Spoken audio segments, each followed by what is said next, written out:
Sanibonani, welcome back to enye video. Ngiyabonga kakhulu for ukuthi ungijoine. Thank you very much. Ungakhohlwa ukuthi subscribe, like video, share video. If you haven't done so, please subscribe. Ake kanti ukulike nokushare, please normalize ukulike ama video kuyasiza kakhulu. So ngizothanda ukuthi ngiqhubeke ngi-review ke udaba lwengane zesithembu njengoba bengishilo ukuthi isithembu sikaMpumelelo somjolo wakhe bafethu isona nje esingase reviewer kungasenani ngoba bengenza le video about that ngase ngithola ukuthi ngathi ithanda ukubande kakhulu ngase ngithi ngithanda ukukhuluma ke ngepeacemaking when it comes to ke uSne noMpilo. Ngibone ke uSne efonela udadewabo uMpilo ukuthi bahlangane ndawo thizeni bezokwazi ukuhlala phansi ke belungisa inkinga zabo. Siyazi ukuthi the two sisters were not getting along. Okay, amantombazane kaBaba uMusa Mseleku ozalwa uMakhumalo ke uMpilo noSneke. Siyazi uSne ukhuliswa umama Macele, uMpilo ukhuliswa umama Khumalo, but both of them uMakaSne washona uMakaMpilo ukhona siye sambona ngesikhathi uMpilo egraduate but ukhuliswa ngumama Khumalo lapha kaMseleku, so they don't get along. Angazi why ikhale uSne ngokuthi uMpilo uyazitshela kakhulu into sometimes unokuthi noma efikile lapha naka kaMakhumalo and then uMpilo avela faka ama headphones or earphones whatsoever engabona ukuthi udadewabo umvakashela avela mzibe nje azidlalela umusic athi uMpilo uphake uMpilo uyazitshela nako konke. Ngicabanga ukuthi ku peacemaking yabo ngizwile uMpilo ethi mina ngisuke ngibona njengathi ungidinela but ingazi udinelweni, you know what I mean, of which uMpilo is saying ukuthi ubengasi yena ukuthi kahle kahle babangani nodadewabo, but ke why keep ilusinelo ukuthi uMpilo uyazitshela, right? Yeah. So yeah, I saw the now uSneke, but kusho ukuthi khona iphathe engayibuka ngaphozi. Ngibonile uSnema enomama Macele bekesa bese kasaluni thizeni mama Macele emtshela ukuthi kuzomela ukuthi phela uyokhuluma noMpilo nixolisane, right, njengoba kunguwe owawona. So angazi umuntu uSne umone ngani uMpilo ngakho ukuthi wathi uMpilo uyazitshela mhlambe yikho la ukuthi wamona kuzomela axolise ingakho phela uSne egcine ke esefonela udadewabo besiyohlangana ke besiyokhuluma ewaxolisa ke uSne. But I feel like uMpilo naye bekumele ukuthi axolisa athi ayinami ngiyaxolisa for whatever sis ebesibanga ke njengoba eshilo ukuthi uthini bengazi ukubangwani, but you know at least bekumele kube both sides. Omunye athi ngiyaxolisa, omunye naye athi ngiyaxolisa dade, ngicela siqhubekele phambili ngempilo. But ngizwe ukuxolisa kakhulu uSne uMpilo engathi uthina mina phela ngazi ukuthi ngizomela lando umuntu ngithi ngiyoxolisa, and you know I'm like Impilo just say nami la engikuphazamise khona nami ngiyaxolisa Sne, ngicela ukuthi ungixolele. Yabo manje apology le yangathi one sided. uMpilo yena akananto afuna ukuyixolisa kudadewabo for whatever that has been happening. Just say in whatever case la ngikumoshe khona ngicela ukuthi ungixolele nami.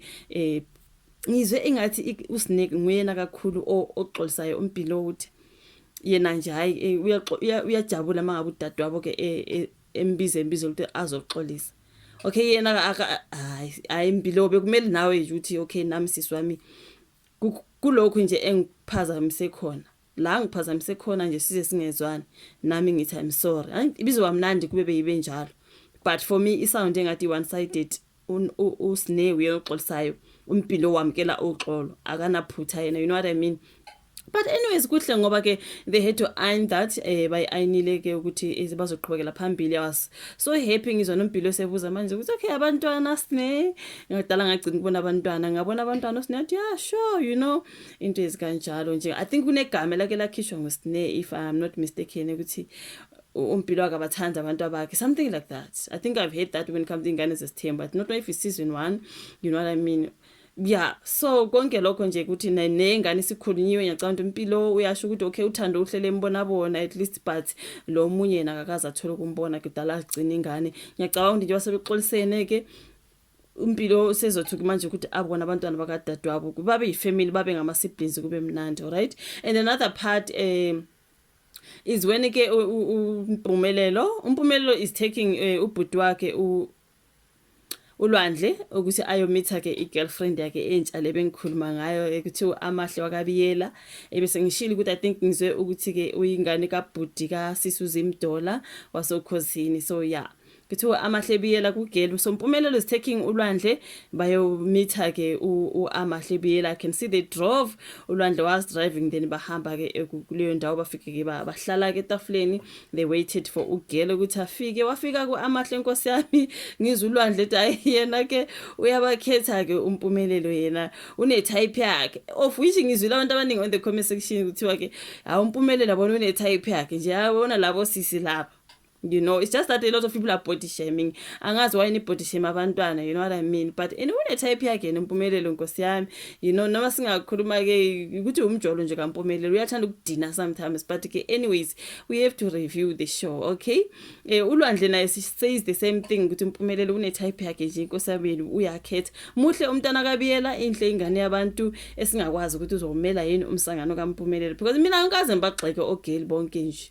Vuyokazi bekhona uma wengazi kaMpumelelo uTirelo nayo naloya mamkhulu kowafika nje uMacele nayo nangoMabiyela, angibagxeka abantwana, ngihleli ngigxeka uMpumelelo ngoba uMpumelelo nje vele ngumusa Mseleki. So angazi ukuthi uMabiyela uzoyimela yonke lenyaka kaMpumelelo bafethu. Let's hope unesibindi nenhliziyo ende ebekezelayo ezokwazi ukubekezelela ngomsangano.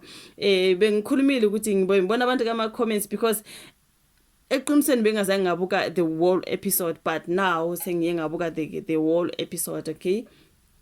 Njengoba esho ke uAmahle ukuthi bakhuluma ka TikTok. Ay ngizwa abantu abaningi beyihleka kakhulu leyo ukuthi hayibo sihlangana ka TikTok babe, okay vele sengingumuntu wakho sokusharp.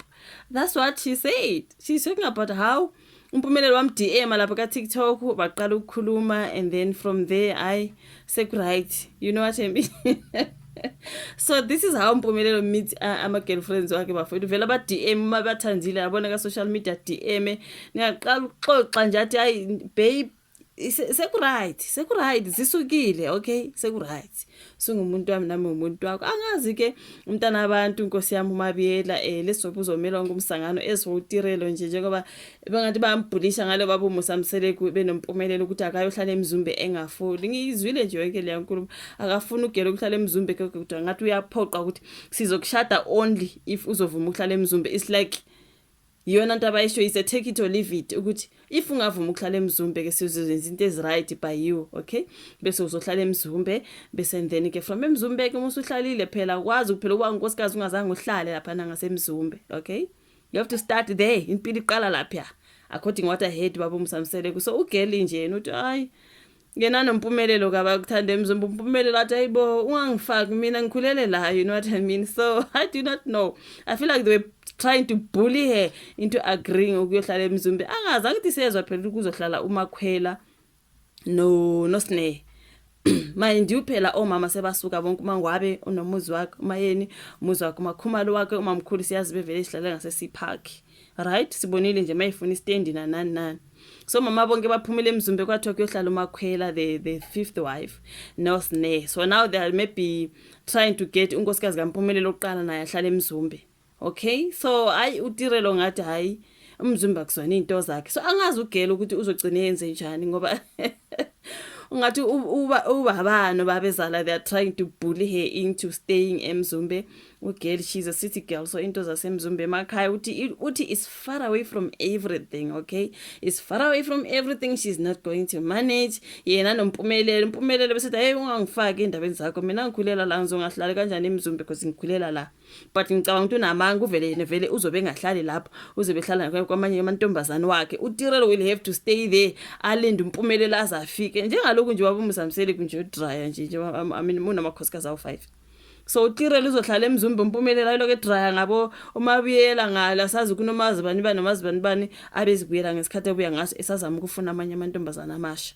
uTirelo etenturu lapha ngaseMzumbe. Ugeli uyabona ukuthi wena ungalingi unjwayela, and let's hope girl you are not going to agree because akunzima bafowethu. But anyways yeah man, iphela nje sibona ke ulwandle eyomitha uMabiyela from there.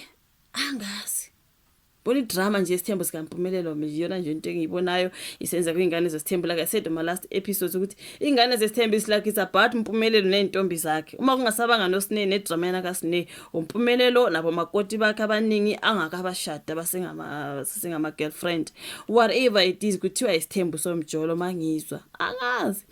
But again, thank you so much for watching this particular one. If you like her, we are share food. Uma subscribe, please kindly subscribe. Pin this one video as I. Bye.